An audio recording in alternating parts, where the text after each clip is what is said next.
श्रीमान् वेङ्कटनाथार्यः कवितार्किककेसरी वेदान्ताचार्यवर्यो मे सन्निधत्तां सदा कृती अस्मद्गुरुभ्यो நமக.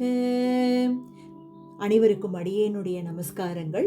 மார்கழியினுடைய 19வது நாள் இன்றைய நாள் பாசுரம்.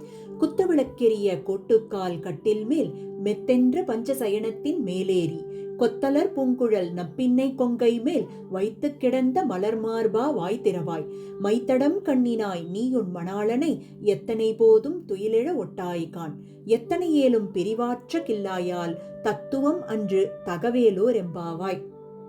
ரொம்ப ரொம்ப முக்கியமான பாசுரமாக திகழக்கூடியது இந்த 19வது பாசுரம். நம் சம்ஸ்கிருத தனியனான நீலாதுங்க ஸ்தனகிரி தடி அப்படின்னு நம் பராசர பட்டர் இதை நமக்காக அருளினார். இதை அருள்வதற்கான காரணமாக இந்த 19வது பாசுரம் தான் அடிப்படையாக இருந்தது.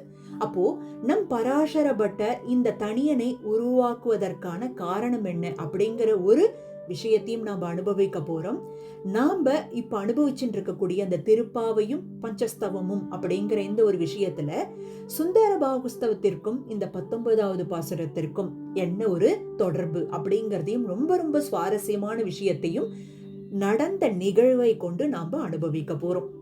பராசர பட்டர் இந்த தனியனை எதற்காக உருவாக்கினார் அப்படின்னு பார்க்கும் பொழுது, பராசர பட்டர் ஸ்ரீரங்கத்தை சேர்ந்தவர். ஸ்ரீரங்கத்திலேயே பிறந்து வளர்ந்து அந்த திவ்ய தம்பதிகளினுடைய கைங்கரியத்தில் அனுதினமும் ஈடுபட்டு கொண்டிருந்தவர். இப்படி ஒரு சமயம் இருக்கும் பொழுது வீரசுந்தர பிரம்மராயன் அப்படிங்கிற ஒரு மன்னனுடைய ஆட்சி காலமாக இருந்தது. அவன் நிறைய அந்த கோவில் திருப்பணிகள் எல்லாமும் ஈடுபட்டு கொண்டிருக்க, அப்போ மதில் கட்டக்கூடிய ஒரு பணி, அதாவது நம் பெரிய கோயிலினுடைய மதில் கட்டக்கூடிய பணியில் ஈடுபட்டு இருக்கும் பொழுது அந்த மதிலை கட்டக்கூடிய வழியில பிள்ளை ஆழ்வான் அப்படிங்கிறவருடைய திருமாளிகையானது இடம்பெற்றிருந்தது. அப்போ பராசர பட்டர் என்ன சொன்னார், அந்த திருமாளிகைக்கு எந்தவித இடையூறும் இல்லாமல் தொந்தரவும் கொடுக்காமல் நாம வடிவுல அந்த ஒரு மதிலை கட்டிட்டோம்னா எந்தவித பாகவத அபச்சாரமும் ஆகாது, அவருக்கு எந்தவித தொந்தரவும் கொடுத்தா மாதிரியும் இருக்காது அப்படின்னு ஒரு நல்ல யோஜனைய சொன்னாராம். ஆனா இந்த யோஜனையை கேட்ட நம்ம வீரசுந்தர பிரம்மராயனுக்கு அகங்காரம் மமகாரம் எல்லாம் தலை தூக்கி போயிடுதான். அது எப்படி எனக்கு இப்படி ஒரு யோஜனையை தர முடியும், நான் நினைச்சதை சாதித்தே தீருவேன் அப்படின்னு சொல்லி அந்த திருமாளிகை இடித்து அந்த மதிலை கட்டினார் என்பது சரித்திரத்துல இருக்கு. அது ஒரு பக்கம் விட்டுடுங்கோ. ஆனா அதையும் மீறியும் பராசர பட்டருக்கு ஏதாவது ஒரு உபத்திரம் கொடுத்துட்டே இருந்தானா, இடையூறுகள். பெருமாளை நிம்மதியா சேவிக்கவே முடியாத ஒரு நிலைக்கு தள்ளப்பட்டாராம் பராசர பட்டர். அப்போ அந்த இடையூறுகள்லாம் தாங்காமல் ஸ்ரீரங்கத்தை விலகக்கூடிய ஒரு நிலை ஏற்பட்டது. அவர் திருக்கோஷ்டியூருக்கு கிளம்பினார். அதாவது சௌமிய நாராயண பெருமாள் இருக்கக்கூடிய அந்த திருக்கோஷ்டியூருக்கு கிளம்பினார். வருத்தம் அதிகமாயிட்டே இருக்கு நாளுக்கு நாள். ஏன்னா திவ்ய தம்பதிகள் அந்த ரங்கனை விட்டுட்டு நம்ம தனியா இருக்கோமே அப்படின்னு, ஏன்னா அழகிய மணவாளான்னு அப்படி கூப்பிட்டு பேசுவாராம் அனுதினமும். அப்பேற்பட்ட அந்த பெருமாளை விட்டு நம்ம தனியா இருக்கோமே அப்படின்னு துக்கம் தலை தூக்கிண்டே இருக்கான். அப்ப கூடவே இருந்த நஞ்சியர் சொன்னாரா, உங்களுக்கு இந்த ஒரு விஷயம் விலகணும் அப்படின்னா, உங்களுக்கு அதாவது ஸ்ரீரங்க வாசம் கிடைக்கணும் அப்படின்னா ஆண்டாள் நாச்சியாரை நோக்கி ஸ்தோத்திரம் பண்ணுங்கோ, கண்டிப்பா அதற்கான ஒரு விமோச்சனம் கிடைக்கும் அப்படின்னு சொன்னாராம். அப்போ உருவானதுதான் இந்த நீலாதுங்க ஸ்தனகிரி தடி அப்படிங்கிற அந்த ஸ்லோகமானது. ஆண்டாள் நாச்சியாரை நோக்கி உருவானது ஸ்தோத்திரமானது இந்த ஒரு தருவாயில் தான். அதாவது ஸ்ரீரங்க வாசமானது தனக்கு கிடைக்க வேண்டும், அந்த கைங்கரியமானது தினம் தினம் தினம் தினம் அனுபவிக்க வேண்டும் அப்படின்னு சொல்லி நாச்சியாரை நோக்கி கேட்டதுதான் அந்த தனியன். அப்போ அந்த தனியன் உருவாக்குவதற்கு காரணமாக இருந்தது 19வது பாசுரம். இந்த பாசுரத்தை அடிப்படையாக கொண்டுதான் அந்த தனியனும் உருவாக்க பெற்றது. இது ஒரு பக்கம் இருக்கட்டும். அந்த தனியன்ல பார்த்தேன்னா சுந்தர பாகுஸ்தவத்தையும் அங்க குறிப்பிட்டிருப்பார், ஆண்டாள் நாச்சியாரையும் குறிப்பிட்டிருப்பார். இதை நாம என்னங்கிறத நாம அனுபவிப்போம். இது ஒரு பக்கம் வச்சுக்கலாம். இதே மாதிரியாக அதாவது ஸ்ரீரங்கத்தில் வசித்து வந்திருந்த கூரத்தாழ்வான் பராசர பட்டரினுடைய தந்தையார், அவருக்கும் இதே ஒரு நிலைமை ஏற்பட்டதாம். எப்போன்னா கிருமிகண்ட சோழனுடைய ஆட்சி காலத்துல இருக்கும் பொழுது பல உபத்திரங்கள். அப்போ ஸ்ரீரங்கத்தை விட்டு விலகக்கூடிய சூழல் கூரத்தாழ்வானுக்கும் வந்தது. அப்போ மறுபடியும் ஸ்ரீரங்கத்துக்கு திரும்பி வரணும்னு ரொம்ப ஆசைப்பட்டார். ரொம்ப ஆசைப்பட்டதுனால அப்போ இந்த இடைப்பட்ட காலத்துல அந்த சுந்தர தோளுடையான் இருக்கக்கூடிய அந்த கள்ளழகர் இருக்கக்கூடிய திருமாலிருஞ்சோலைக்கு போய் கள்ளழகர் மீது சுந்தரபாகுஸ்தவத்தை இயற்றினார்.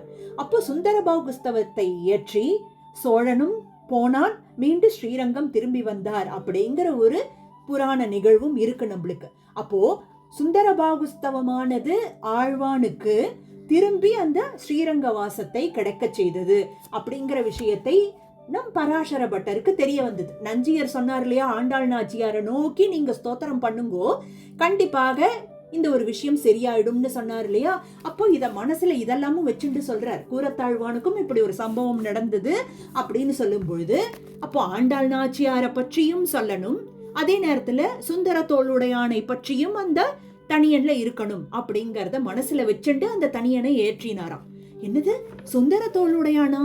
கள்ளழகரும் அதுல குறிப்பிடப்பட்டிருக்கா எப்படிங்கறத நம்ம பார்ப்போம். சரி, அந்த தனியனுடைய அர்த்தம் என்ன அப்படிங்கறத அனுபவிச்சோம்னா அதுல எங்க கள்ளழகர் வரார்? நம்ம பஞ்சஸ்தவத்தில் அனுபவித்துக் கொண்டிருக்கக்கூடிய சுந்தரபாகுஸ்தவத்தில் அனுபவித்துக் கொண்டிருக்கக்கூடிய அந்த கள்ளழகர் எப்படி அதுல வரார் அப்படிங்கறதையும் பார்ப்போம். என்ன அழகான தனியன் அப்படின்னா, நீலாதுங்க ஸ்தனகிரி தடி சுப்தம் உத்போத்ய கிருஷ்ணம் பாரார்த்தியம் ஸ்வம் ஸ்ருதி சதசிர சித்தம் அத்யாபயந்தி ஸ்வோச்சிஷ்டாயாம் ஸ்ரஜனிகளிதம் யா பலாத்கிருத்ய புங்தே கோதா தஸ்யை நம இதமிதம் பூய ஏவாஸ்து பூயக. ரொம்ப அழகாக தெளிவா எவ்வளவுக்கு எவ்வளவு குறுக்கி சொல்ல முடியுமோ என்ன சொல்றார் அப்படின்னா, நீலாதேவியான நப்பின்னை பிராட்டியின் திருமார்பான அந்த மலைச்சாரலில் இளைப்பாரி கொண்டிருக்கும் கண்ணனை எழுப்பி, நீலா துங்க ஸ்தனகிரி தட்டி, அதுதான் நப்பின்னை பிராட்டியின் திருமார்பான மலைச்சாரலில் சுப்தம் உத்போத்ய கிருஷ்ணம், நன்னா இளைப்பாரிண்டு அப்படியே தன்னையே மறந்து அப்படியே தூங்கிட்டு இருக்காராம் கொண்டிருக்கக்கூடிய அந்த கிருஷ்ணனை எழுப்பி, அதாவது எந்த கிருஷ்ணன்? நமக்கு அந்த அறியாமைங்கிற அந்த இருளை போக்கக்கூடிய கிருஷ்ணன், அந்த கிருஷ்ணனை எழுப்பி என்ன சொல்றாளாம்?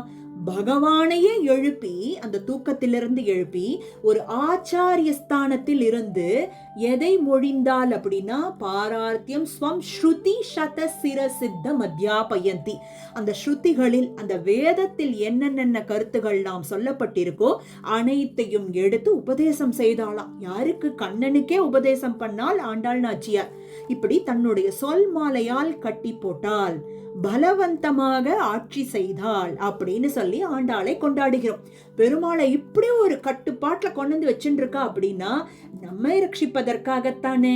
சோச்சிஷ்டாயாம் ஸ்ரஜி நிகழித்தம் யா பலாத்கிருத்ய புங்தே, அப்படி பலவந்தமாக கட்டி போட்டு பல பல விஷயங்களை, ஸ்ருதியில சொல்லக்கூடிய விஷயங்களை எல்லாம் சொல்வதற்கு காரணம் என்ன? நம்மை ரட்சிப்பதற்காகத்தான் அப்படின்னு சொல்லி, அப்பேற்பட்ட அந்த கோதா தஸ்யை நம இதமிதம் பூய ஏவாஸ்து பூயக, ஆச்சாரியனாக விளங்கியவள் ஆண்டாள், அவளை நான் மீண்டும் மீண்டும் மீண்டும் வணங்குகிறேன் அப்படின்னு சொல்லி இந்த தனியனை உருவாக்கி கொடுத்தார். இப்போ இந்த தனியன்ல எங்க சுந்தரபாகுஸ்தவத்தில், அதாவது கள்ளழகர் குறிப்பிடப்பட்டிருக்கு அப்படின்னு எல்லாருக்கும் தோணும் இல்லையா? முதல் வரியிலேயே நீலா துங்க ஸ்தனகிரி தட்டி, ஸ்தனம் என்றால் பிராட்டியினுடைய 2 ஸ்தனங்கள் இருக்கு இல்லையா, அதுதான் நம் பெரிய திருமடல்லையும் அழகாக குறிப்பிடப்பட்டிருக்கு. தென்னன் உயர் பொறுப்பும் வடமலையும், தெய்வ வடமலையும் இவை 2ம் முளையா வடிவமைந்த அப்படின்னு பிரபந்தத்துல குறிப்பிடப்பட்டிருக்கு. பிராட்டியினுடைய மார்பங்கங்களானது ஒன்று திருவேங்கடமலையாகவும் மற்றொன்று திருமாலிருஞ்சோலையாகவும் கொண்டாடப்படுகிறது, வழிபடப்படுகிறது. இப்படி உயர்ந்த திருமார்பாகிய மலைச்சாரலில் இளைப்பாரி கொண்டிருக்கும் பெருமாள் என்பது 2 மலைகளில் வசித்துக் கொண்டிருக்கும் திருவேங்கடமலையையும் திருமாலிருஞ்சோலையும் இந்த இடத்தில் குறிப்பிடப்பட்டுள்ளது. அப்போ இந்த தனியன்ல எங்க சுந்தர தோளுடையான் வந்திருக்கார் அப்படின்னா, திருமாலிருஞ்சோலையை சேவை சாதித்துக் கொண்டிருப்பவர் நம் சுந்தர தோளுடையான் இல்லையா? அதையும் சொல்லி நாச்சியாரினுடைய அந்த ஆச்சாரிய ஸ்தானத்தில் இருந்து சுந்தர தோளுடையானுக்கு என்னென்னலாம் உபதேசம் பண்ணினா, அந்த கிருஷ்ணனுக்கு என்னென்னலாம் உபதேசம் பண்ணினா அப்படிங்கறதையும் சொல்லி, அப்பேற்பட்ட அந்த நாச்சியாரை நான் வணங்குகிறேன் வணங்குகிறேன் வணங்குகிறேன் அப்படின்னு சொல்லி அதி ஆச்சரியமாக முடிச்சிருக்க. அப்போ எப்பேற்பட்ட ஒரு விஷயம் பாருங்களேன். இந்த தனியன் உருவாக்குவதற்கான காரணம் என்ன அப்படிங்கறதையும் பார்த்தோம். இப்போ இந்த தனியனுடைய அடிப்படையாக இருந்தது எது? 19வது பாசுரம் அப்படிங்கிறத நம்ம பார்த்தோம் இல்லையா? இந்த 19வது பாசுரத்தினுடைய பதவுரை என்னன்னு பார்க்கலாம். இந்த தனியனுடைய அர்த்தம் தான் இந்த பதவுரையும். இப்ப படிச்சா நம்மளுக்கு அதுவும் நன்னா புரியும். இப்போ குத்து விளக்கெரிய கோட்டுக்கால் கட்டில் மேல், நன்னா விளக்குகள்லாம் அப்படியே ஜகஜோதியா எரிஞ்சுட்டு இருக்கு. இப்போ முன்னாடி பாசுரத்துல ஒரு ரீகேப் மாதிரி ஒண்ணு கொடுத்துடலாம். 18வது பாசுரத்துல உள்ள பிராட்டியும் பெருமாளும் இருக்கா, கையில பந்தை வைத்து கொண்டு, அம்மா நீ கதவை தரமா, அந்த ஒரு கைங்கரியத்திற்காக வந்திருக்கோம் அப்படின்னு நாச்சியார் கோஷ்டி வந்து கூப்பிடுறா. 18ல அதோட முடிஞ்சுது. யாரும் வந்து திறந்த பாடா கிடையாது. கண்ணனும் வரல, தாயாரும் வரல. அப்படி இருக்கும் பொழுது இப்ப இன்னும் உள்ளதான் இருக்கா 2 பேரும். எப்பேற்பட்ட சூழல் அப்படிங்கிறது தான் இந்த இடத்துல ஆரம்பிக்கப்படுறது. 19வது ஸ்லோகத்தினுடைய ஆரம்பம். குத்து விளக்கெரிய கோட்டுக்கால் கட்டில் மேல், நல்ல விளக்குகள்ல நல்ல ரம்யமா ஜெகஜோதியா எரிஞ்சுட்டு இருக்கு. நல்ல யானை தந்தங்களால் ஆன கட்டில், அந்த கட்டில் மேல் மெத்தென்ற பஞ்சசயனம், நல்ல பஞ்சுக்கே அதாவது மெத்தைக்கே உண்டான லட்சணங்களோடு 5 லட்சணங்கள் சொல்லப்படுறது. அதனாலதான் பஞ்சசயனத்தின் மேல் ஏறி அந்த மெத்தை மீது ஏறி கொண்டிருக்கக்கூடிய கொத்தலர், அதுல பிராட்டி இருக்கா. கொத்தலர் பூங்குழல் நப்பின்னை, நன்னா கொத்து கொத்து கொத்து கொத்தா அந்த பூ, அந்த பூவை தலையில் சூடிக்கொண்டு அழகாக நப்பின்னை கொங்கை மேல் பிராட்டியினுடைய திருமார்பாகி அந்த மலைச்சாரலில் இலைப்பாரி கொண்டிருக்கும் வைத்து கிடந்த மலர் மார்பா அப்படின்னு சொல்லி கிருஷ்ணனை சொல்லி வாய் திறவாய். அம்மா ஒரு பக்கம் சொல்றா கிருஷ்ணனை. இப்போ முதல்ல வந்து 4 வரிகள் கிருஷ்ணனை எழுப்புறா. கண்ணா நீயாவது வாய் திறக்க கூடாதா? என்ன ஒரு ஸ்திதியில இருக்காரு இப்போ பெருமாள், எப்படி இருக்காரு அப்படிங்கறத விவரணம் பண்ணி, வாய் திறந்து பேசக்கூடாதா, உனக்காக தானே நாங்க வந்திருக்கோம் அப்படின்னு சொல்றா. மைத்தடம் கண்ணினாய் நீ உன் மணாளனே, பதில காணும் கிருஷ்ணன்ட்டு. சரி, மறுபடியும் பிராட்டி கிட்டே வரலாம். பிராட்டி கிட்ட இருந்து ஒரு நல்ல புருஷகாரத்தோட தானே நம்ம பெருமாள்கிட்ட போக முடியும். அப்போ மைத்தடம் கண்ணினாய், அழகான கண்களை உடையவள், நீ உன் மணாளனே, அதாவது மணாளனான இருக்கக்கூடிய கண்ணன், அந்த மணாளனை எத்தனை போதும் துயிலெழ ஒட்டாய்க்கான், நீ எழுப்ப மாட்டேங்கிற, எங்களையும் எழுப்பி அவனோட சேர்க்கவும் மாட்டேங்கிற, எத்தனையிலும் பிரிவாற்றுக்கில்லாயால், நீ அவனை விட்டு ஒரு க்ஷணம் கூட பிரியவே மாட்டியா, எங்களுக்காக அந்த புருஷகாரமே நீ பண்ண மாட்டியா தாயே அப்படின்னு சொல்லி தத்துவம் என்று தகவேலோர் எம்பாவாய்.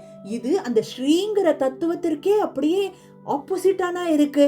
என்னம்மா இது, உன்னை அடைந்த பிறகு நீ எங்களை கூட்டிட்டு போய் பெருமாள்கிட்ட நிக்க வச்சேன்னா நாங்க பண்ற கோடான கோடி பாப்பங்களை எல்லாம் அவர் கண்ணுக்கு தெரியாம பண்ணுவேன்னு பார்த்தா நீ எங்களையும் கண்டுக்க மாட்டேங்கிற, அவரையும் எழுப்பவும் மாட்டேங்கிறியே, தத்துவமும் கிடையாது, தகவேலோர் எம்பாவா, இப்படி பண்ணலாமா?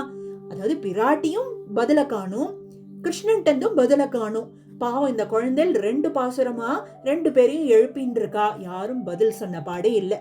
20வது பாசுரத்தில் தெரியும் யார் எழுந்து வந்தா என்ன நிலைமை ஆயிற்று அப்படிங்கறத நாம அனுபவிக்க போறோம்.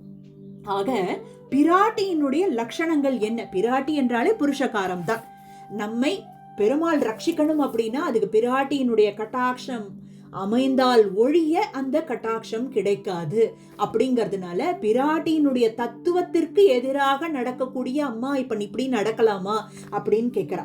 அப்போ எப்பேற்பட்ட தத்துவம், பிராட்டிங்கிறது என்ன ஒரு தத்துவம் இல்லையா அப்படிங்கறத நாம பஞ்சஸ்தவத்தில் இன்று 3 ஸ்லோகங்களை கொண்டு நாம அனுபவிக்க போறோம். முதல்ல வந்து ஸ்ரீஸ்தவத்தை கொண்டு நாம அனுபவிக்கலாம். ஸ்ரீஸ்தவத்திலுடைய 7வது ஸ்லோகம். ஐஸ்வர்யம் யதசேஷ பும்சி யதிதம் சௌந்தர்ய லாவண்யயோஹோ ரூபம் யச்சஹி மங்களம் கிமபி யல்லோகே சதித்யுச்யதே தத் சர்வம் த்வததீனமேவ யதத ஸ்ரீரித்ய பேதேன வா யத்வா ஸ்ரீமதிதி திருஷேன வச்சசா தேவி பிரதாமஷ்ணுதே. அதி ஆச்சரியமான ஸ்லோகம் இது. ஸ்ரீஸ்தவத்தில் 7வது ஸ்லோகம். அதாவது ஸ்ரீங்கிற பதத்திற்கு அந்த தத்துவம்னு சொல்லி அங்க கொண்டாடின்னு இருக்கா இல்லையா, எப்பேற்பட்ட பிராட்டின்னு கொண்டாடின்னு இருக்கா இல்லையா, அதை அவ்வளவு அழகாக இங்க அனுபவிச்சிருக்க. தேவி அம்மா பிராட்டியே அசேஷ பும்சினா எல்லா மக்கள்கிட்ட இருக்கக்கூடிய ஒரு சௌந்தரியமாக இருக்கட்டும், லாவண்யமாக இருக்கட்டும், இல்ல ஐஸ்வர்யமாக இருக்கட்டும், எல்லார்ட்டையும் இருக்குன்னு சொல்லி நாங்க கொண்டாடின்னு இருக்கோமே, அதற்கான ஐஸ்வர்யத்துவத்தையும் சௌந்தரியத்துவத்தையும் லாவண்யத்துவத்தையும் யார் மூலியமா கிடைச்சது? அது பிராட்டி மூலியமா தான். ரூபம் எப்பேர் ஒவ்வொரு ரூபத்தையும் அடடா என்ன அழகு அழகுன்னா நம்ம கொண்டாடின்னு இருக்கோமே, எல்லா உருவங்களுக்கும் அந்த அழகையும் ஐஸ்வர்யத்தையும் அந்த லாவண்யத்தையும் சௌந்தரியத்தையும் சேர்க்கக்கூடியவள் அந்த ஸ்ரீதேவி தான், அந்த பிராட்டி தான். இப்ப பிராட்டியினுடைய தத்துவம் என்னங்கிறது புரியறது இல்லையா? அது மட்டும் இல்லையா, ரூபம் எச்சகி மங்களம். எந்த ஒரு வஸ்துவை நம்ம மங்கள வஸ்துன்னு சொல்றோமோ அதற்கு அந்த மங்களத்துவம் கிடைக்கிறதே அந்த பிராட்டியினுடைய ஒரு கட்டாட்சத்தால் தான். கிமப்பி எல்லோகே சதித்யுச்சியத்தே, இந்த லோகத்துல இருக்கக்கூடிய அனைத்து மங்களங்களும் அவளுக்குரியதுதான். அவள்கிட்ட இருந்து ஒரு ஒரு ஒரு ஒரு ஒரு என்ன சொல்றது, ஒரு கடுகளவு பெற்றுதான் மங்களங்களாக விளங்கக்கூடிய வஸ்துக்களும் மங்களத்துவத்தை வெளிப்படுத்துகிறது அப்படின்னு சொல்லி முதல் 2 வரியில அனுபவிக்கிறார். அடுத்து தத் சர்வம் துவததீனமேவ யததக, இந்த லோகத்துல எது எந்தெந்த விஷயங்கள்லாம் தத் சர்வம் நல்லது அப்படின்னு கொண்டாடுறோம் இல்லையா, அப்படின்னு சொல்லப்படக்கூடிய விஷயங்கள் எல்லா வஸ்துக்களும் ஸ்ரீரித்ய பேதேனவா, அந்த ஸ்ரீங்கிற அந்த நாமத்தால தான் அது அனைத்து மங்களங்களையும் பெறுகிறது. தத் சர்வம் அப்படின்னு சொல்லி அதற்கான காரணமே அந்த ஸ்ரீங்கிற நாமம் தான்.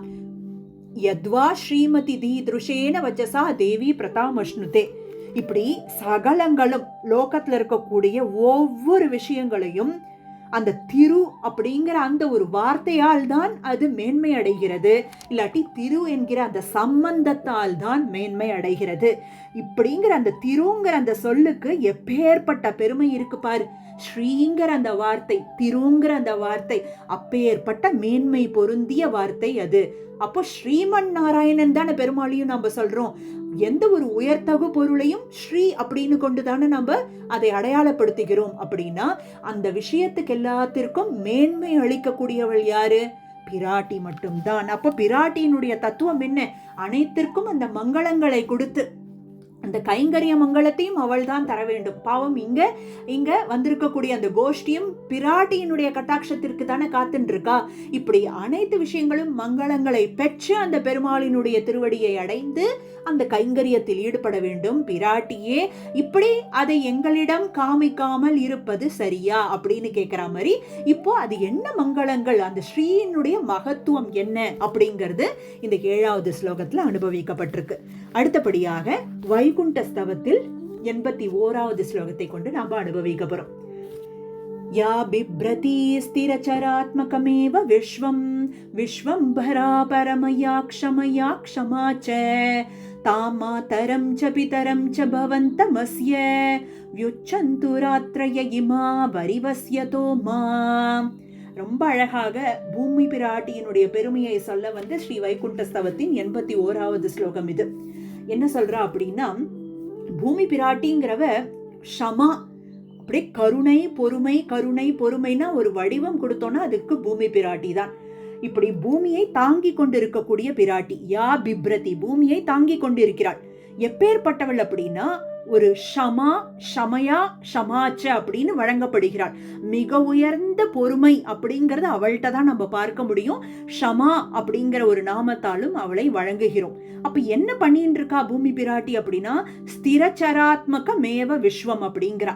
அதாவது பூமியானவள், பூமி பிராட்டியானவள் இந்த நிலையானதும் அசையக்கூடியதுமாக இருக்கக்கூடிய இந்த உலகத்தை விஸ்வம்பரா தாங்கி கொண்டிருக்கிறாள். பரமயா க்ஷமயா அப்படின்னா மிக உயர்ந்த பொறுமையால் இந்த லோகத்தையே தாங்கி கொண்டிருக்கக்கூடிய ஒரு பிராட்டியாக இருக்கிறாள். தாமாதரம் ச பிதரம் ச, அப்போ தந்தையாக யார் இருக்கா?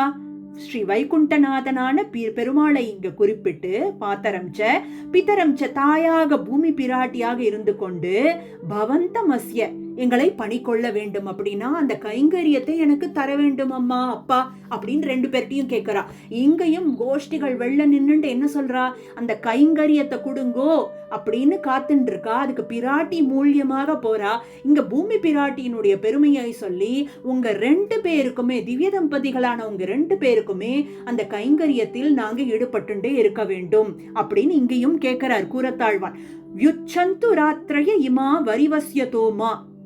அப்போ இந்த கைங்கரியம் கிடைக்கணும் அப்படின்னா எது நீங்க வேண்டும் அப்படின்னா நம்மளுடைய கர்மாக்கள் நீங்க வேண்டும், கண்டிப்பாக நீங்க வேண்டும். அது கடாட்சத்தால் தான் நீங்கும். அப்படின்னா இந்த இரவுகள் போன்று இருக்கக்கூடிய இந்த சம்சாரமானது ராத்திரைய இமா வரிவசியத்தோமே, ராத்திரையங்கிறது இரவுகள் போன்று நம்மை இந்த சம்சார துக்கமானது அழுத்தி கொண்டே இருக்கிறது. யுச்சந்துன்னா நீங்க வேண்டும், விளங்க வேண்டும், அது நீங்கி உங்களுடைய அந்த எப்பொழுதுமே கைங்கரிய பணியில் ஈடுபடுமாறு எங்களை நீ அனுகிரகிக்க வேண்டும் அப்படின்னு பூமி பிராட்டியை வேண்டக்கூடிய ஒரு ஸ்லோகமாக 81வது ஸ்லோகம் இருக்கு. அம்மா, நீ எவ்வளவு ஒரு ஷமா அப்படிங்கிற ஒரு நாமத்தை வச்சுட்டு எங்கள்கிட்ட அந்த ஷமா அதை காமித்து அந்த கைங்கரிய பணியில் எங்களை ஈடுபடுத்துவீராக. உங்க 2 பேருக்கும் நித்தியம் அந்த கைங்கரியத்தில் நாங்க ஈடுபட வேண்டும் அப்படின்னு சொல்லி இந்த ஸ்ரீ வைகுண்ட ஸ்தவத்தில் அனுபவிக்கப்படுறது. இன்னும் ஒரே ஒரு ஸ்லோகம் சுந்தரபாகு ஸ்தவத்தில் 69வது ஸ்லோகத்தையும் அனுபவிச்சுடலாம். யஸ்யாஹ கடாக்ஷணம் அனுக்ஷணம் ஈஸ்வராணாம் ஐஸ்வர்ய ஹேதுரிதி சர்வஜனீனமேதத் ஸ்ரீஹி சேதி சுந்தர நிஷேவனதோ நிராஹுஹு தம் ஹி ஸ்ரீய ஸ்ரீயமுதாஹுருதார வாச்சக. அந்த பெரிய பிராட்டியினுடைய கடை கண் பார்வையானது நம்ம எல்லார் மீதும் வர வேண்டும் அப்படிங்கிறார். இப்பயும் அந்த பிராட்டியினுடைய கடைக்கண் பார்வைக்காக தானே இந்த கோஷ்டி, ஆண்டாள் கோஷ்டியே காத்துட்டு இருக்கா இல்லையா? எப்பேற்பட்ட பார்வை அது அப்படிங்கறத ரொம்ப அழகாக விவரணம் பண்றார். யஸ்யாஹா கடாக்ஷணம், ஒவ்வொரு க்ஷணமும் அந்த பெரிய பிராட்டியினுடைய கடைக்கண் பார்வையானது விழுந்து கொண்டே இருக்க வேண்டும். யாருக்கெல்லாம் விழருது அப்படிங்கிறா? அனுக்ஷணம் ஈஸ்வரானாம்னு பிரம்மா, ருத்ரன், இந்திராதி தேவர்களுக்கெல்லாம் அந்த கட்டாட்சம் ஒரு திவளை கிடைச்சதுனாலதான் ஐஸ்வர்ய ஹேதுரிதி அவ அனுபவிச்சுட்டு இருக்கக்கூடிய அந்த சகல ஐஸ்வர்யங்களை பெற்று இன்று இந்த நிலையில் அவ இருப்பதற்கு காரணம் பிரம்மா, ருத்ரா, இந்திராதி தேவர்கள் அனைவரும் அந்த பெரிய பிராட்டியினுடைய ஒரு திவளையான அந்த கடைக்கண் பார்வையால் மட்டுமே. சர்வ ஜனீன மேத்தது, இவாளுக்கு மட்டும் அந்த பார்வை இல்லையா, அனைத்து ஜீவராசிகளும் அதனுடைய மேன்மையை அடைவதற்கு காரணம் அந்த பெரிய பிராட்டியினுடைய கடைக்கண் பார்வைதான். ஸ்ரீஹி, அவளுக்கு என்னன்னு நாமம்? ஸ்ரீங்கிற அந்த நாமம், ஸ்ரீங்கிற அந்த தத்துவம் என்னன்னு சொன்னோம் இல்லையா? நம்மை ஆசிரித்து நம்மை அவளை அடைந்தோமே ஆனால் பெருமாளை அடைய வைத்து நமக்கு சகல மங்களத்தையும் கொடுத்து அந்த கைங்கரியத்தில் ஈடுபடுத்தக்கூடிய பெருமை அவளுக்கு மட்டும்தான். சேதி சுந்தர நிஷேவனதோ நிராகுகு, அந்த சுந்தரத்தோளுடையானோடு எப்பொழுதும் நிரந்தரமாக விளங்கக்கூடியவள் தான் அந்த ஸ்ரீஹி. தம்ஹி ஸ்ரீய, அப்பேற்பட்ட அந்த பெருமையை உடைய அந்த பெரிய பிராட்டி ஸ்ரீயம் உதாகுருதார வாச்சக, அப்படி சகல சாஸ்திரங்களையும் வாரி வழங்கக்கூடியவளாகவும் இருக்கிறாள். இப்படி திருவுக்கும் திருவாக நன்கு விளங்குகின்றார். யாரு? பெருமாள். அப்படின்னா அதற்கு காரணமே யாரு? பிராட்டியினுடைய அந்த கடை கண் பார்வைதான். அப்பேற்பட்ட அந்த பிராட்டியினுடைய கட்டாட்சமானது அடியேன் மீதும் விழ வேண்டும் அப்படின்னு சொல்லி சுந்தரத்தோளுடையானோடு இருக்கக்கூடிய அந்த பிராட்டி சமேதனாக இருக்கக்கூடிய அந்த ஸ்ரீ என்னும் எம்பெருமானை எப்பொழுதும் அடைய வேண்டும் அப்படின்னு சொல்லி இந்த இடத்துல அனுபவிக்கிறார். அப்போ பிராட்டி இல்லாத பெருமானுக்கே அங்க மதிப்பு மரியாதை இல்லை அப்படிங்கும் பொழுது பிராட்டியானவள் அந்த தொட்டிலுக்கும் கட்டிலுக்கும் நடுவே இருந்து பாலமாக இருக்கிறாள். அதாவது குழந்தை ஒரு பக்கம், அப்பா ஒரு பக்கம், அதுக்கு நடுவுல இருக்கக்கூடியவள் பிராட்டி தான். இங்கேயும் ஆண்டாள் கோஷ்டியார் அதே நிலையில தான் இருந்து கொண்டு பிராட்டியினுடைய அந்த புருஷகாரத்திற்காக காத்து கொண்டு இருக்கிறார்கள். பதில் கிடைத்ததா நம்ம 20வது பாசுரத்தில் அனுபவிப்போம். நாளையும் 20வது திருப்பாவை பாசுரத்தோடு பஞ்சஸ்தவத்தையும் சேர்ந்து அனுபவிப்போம். அஸ்மத் குருப்யோ நமக. கவிதார்க்கிக சிம்ஹாய கல்யாண குணசாலினே ஸ்ரீமதே வெங்கடேஷாய வேதாந்த குரவே நமக.